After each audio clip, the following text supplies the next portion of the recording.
السلام علیکم ورحمۃ اللہ وبرکاتہ۔ پیارے دوستو، میں یوسف ملک دعوت جنت کا راستہ چینل کی جانب سے آپ کی خدمت میں۔ دوستو،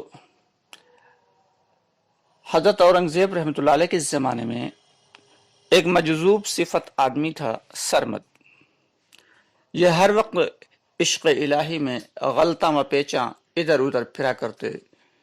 کسی نے کھانے کو دے دیا تو کھا لیا، پینے کو دیا تو پی لیا، ورنہ نہ اپنی غرض اور نہ ہی دنیا سے کوئی غرض، اور نہ ہی اپنا دھیان اور نہ ہی دنیا کا۔ ان کے استاد محترم یا پیر صاحب کہہ لیں، نام کیا تھا واللہ عالم، لیکن لوگ انہیں ہرے بھرے شاہ کے نام سے جانا کرتے تھے۔ یہ ایک بڑے پائے کے عالم دین تھے، دینی مسائل پر گہری نظر، اسی ناطے اورنگزیب کے دوست بھی تھے، کیونکہ یہ خود بھی ایک بلند پایہ عالم تھے۔ غرض بات چل رہی تھی جناب سرمد صاحب کی، تو یہ عشق خدا میں مست نعرہ تکبیر لا الہ بلند کیا کرتے۔ دلی کے بڑے بڑے عالم اور دوسرے لوگ بھی ان کو سمجھاتے کہ حضرت آپ صرف لا الہ کیوں پڑھتے ہیں، اس میں الا اللہ کیوں نہیں جوڑتے۔ ناظرین سمجھ گئے ہوں گے کہ لا الہ کا مطلب اور لا الہ الا اللہ کا مطلب کیا ہے، لیکن سرمد صاحب صرف لا الہ پڑھا کرتے، اور جب کوئی زیادہ سمجھاتا، زیادہ کہتا تو عذر کر دیتے بڑی ہی غصے کے ساتھ میں، اور کہتے کہ ابھی تو دل لا الہ پر ہی مان نہیں رہا، تو الا اللہ اس میں کیسے جوڑوں، الا اللہ کو ڈالنے کی جسارت کیسے کر سکتا ہوں۔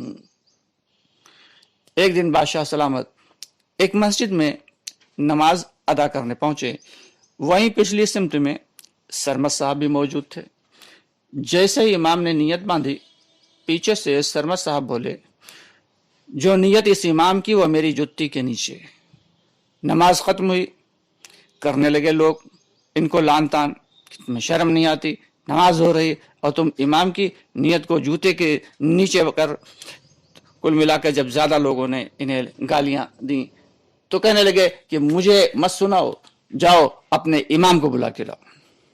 چنانچہ امام صاحب کو بلایا گیا، آئے۔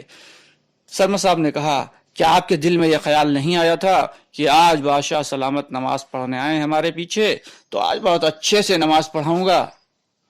یہ سنتے ہی امام صاحب خاموشی سے شرمندہ سے وہاں سے چلے گئے۔ کل ملا کر اسی طرح حالات کا دھارا بہتا رہا، اور سرمد کے بہت سارے کام ایسے ہوتے جو بظاہر اسلام کے مخالف ہوتے، شریعت کے مخالف ہوتے۔ بڑے بڑے عالموں کو بھی سرمد کے دلی حالات کا علم تھا، مگر شریعت تو فتوے کے مطابق چلتی ہے اور فتویٰ ظاہر پر لگتا ہے۔ آخر لا الہ کا معاملہ کافی آگے بڑھ گیا، علماء فقہا سب اس پر متفق ہو گئے کہ سرمد کا کلمہ ملحدانہ ہے، لہٰذا ان پر تادیبی کارروائی کی جائے۔ تصوف کو سامنے رکھ کر علماء میں آپس میں خوب بحث و تکرار ہوئی، لیکن فیصلہ یہی ہوا۔ ابھی چند ہی دن گزرے تھے کہ اچانک ایک دن کچھ سپاہی آئے اور سرمد کو پکڑ کر لے گئے، اور دہلی کی جامع مسجد کے باہری حصے میں اونچے سے چبوترے پہ لے جا کر کھڑا کیا اور سر تن سے جدا کر دیا۔ سرمد کا سر ایک طرف اور دھڑ دوسری طرف، خون کے فوارے ابل رہے ہیں۔ اسی پل اچانک سرمد کا دھڑ اپنی جگہ سے اٹھا اور ایک ہاتھ سے اپنا زمین پر پڑا ہوا سر اٹھایا، اور اسی حال میں جامع مسجد کی اس سیڑھیاں اترنے لگے۔ یہ نظارہ دیکھ کر آس پاس کے علاقوں میں، آس پاس کے لوگوں میں بھگدڑ مچ گئی۔ ابھی آدھی سیڑھیاں ہی اترے تھے کہ اچانک سامنے سے ہرے بھرے شاہ آ گئے۔ انہوں نے دور سے ہی چیخ کر کہا، سرمد کہاں جا رہا ہے؟ پیر مرشد کی آواز سن کر سرمد وہیں ٹھہر گئے اور بولے، میں محمد صلی اللہ علیہ وسلم کی عدالت میں اورنگزیب کا مقدمہ لے کر جا رہا ہوں، اسی کے حکم سے میرا سر قلم کیا گیا ہے۔ تو ہرے بھرے شاہ نے جواب دیا کہ میں ابھی محمد صلی اللہ علیہ وسلم کی مجلس مشاورت سے آ رہا ہوں، جہاں تیرے قتل کا فتویٰ پاس کیا گیا، اور اورنگزیب بھی وہیں موجود تھا۔ یہ سنتے ہی سرمد کے ہاتھ سے ان کا سر چھوٹ کر نیچے گرا اور پھر وہ خود بھی وہیں سیڑھیوں پر ڈھیر ہو گئے۔ دوستو، سچ ہے کہ شریعت میں کوئی تبدیلی نہیں آنے والی، قیامت تک خالق و مخلوق، جذب و مجذوب کا معاملہ اپنی جگہ، مگر جو قاعدہ کلیہ شریعت کا منتخب ہے اس میں کوئی ترمیم نہیں ہو سکتی۔ رہی بات تصوف کی تو اس کی بھی حقیقت سے انکار نہیں کیا جا سکتا، مگر اس عظیم مرتبے تک پہنچنا وہ بھی ہر ایک کے بس کی بات نہیں ہے۔ دوستو، اگر کوئی شخص حضرت سرمد رحمۃ اللہ علیہ اور حضرت ہر بھرے شاہ کے مزار پہ جانا چاہتا ہے تو جا کے فاتحہ پڑھ سکتا ہے۔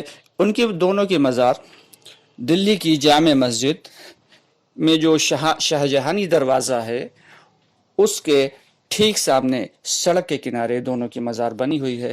لوگ اکثر آتے ہیں اور وہاں پر آ کر درود و فاتحہ کا نذرانہ پیش کرتے ہیں۔ اللہ تعالی آج کے دور میں بھی ایسے نیک اور پاک باز لوگ پیدا فرما دے اور ان کی تقلید کرنے کی ہم سب کو توفیق عطا فرما دے۔